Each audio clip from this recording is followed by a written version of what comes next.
Children, let us go through the chapter 4 in the Kingdom of Fools. Class 9 from the book Moments, chapter 4 in the Kingdom of Fools. So, this is the chapter about the kingdom which was ruled by fools, and the author of this lesson is A.K. Ramanujan. A.K. Ramanujan, before we read this story written by him, he is a renowned Indian poet as well as a scholar of Indian literature who wrote both in English as well as in his mother tongue, that is Kannada.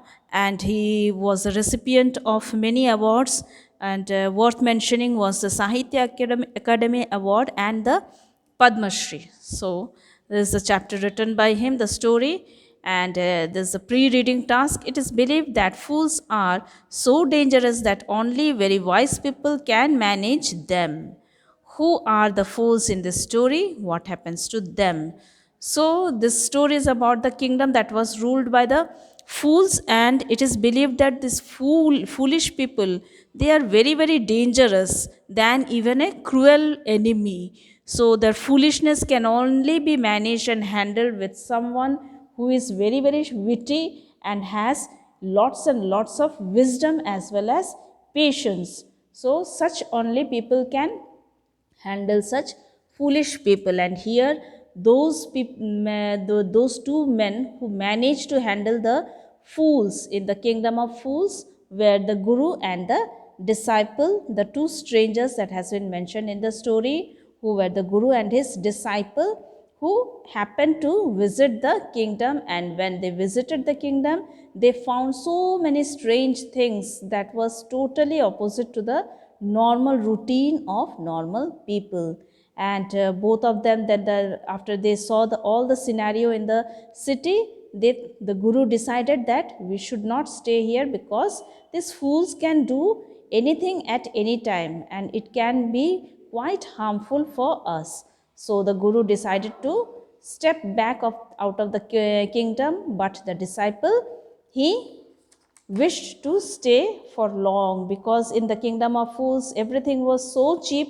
And this disciple was very happy regarding that he could eat and earn his livelihood for a very little amount of money. He can pass on his days eating a lot and lot. So he said to the guru, I am not going to leave the city. And then a continuous sequence of incidences went on happening in the city, and ultimately the disciple's life was at stake. He was about to be executed when the guru finally came to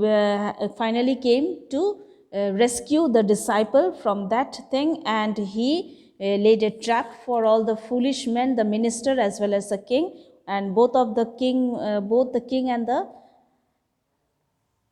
his minister fell into the trap of the guru, and the guru ultimately saved his disciple from the danger of being executed. And the other people, the public of that kingdom, they realized the intelligence and the wisdom of both the guru and the disciple, and they asked them, why don't they stay in the kingdom and rule the kingdom? And then thus the guru and the disciple started finally ruling that kingdom, and they brought back everything to normalcy in the kingdom. That's the story of the kingdom in the fools.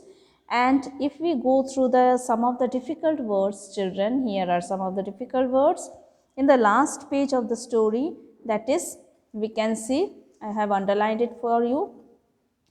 Panicked. Vultures and vultures, the people panicked. The people panicked. The meaning of panicked is to be filled with fear. A chaotic situation where we are in hypertension, a tension causing situation. Panicked. Then comes mourned. Mourned means to express grief for sudden loss or maybe even death. So, specifically when someone dies, we mourn the death. We express our sadness over the death of that person, that is mourning. So, these were the two words which were difficult here, which were important to know the meaning. Then in the page 25, in the second last page, if I go through the first one, that is clamor. This is clamor. It means, this also means a messy kind of strange situation where huge uproar and noise goes on. So a noisy, stressful situation, that is a clamor. Then comes puzzled. Puzzled is a bit easy. The king was puzzled means he was confused, not able to decide what to do and what not to do. Then comes solemn. The king gave him his solemn word. That means, solemn means a very serious, a very formal, official kind of word.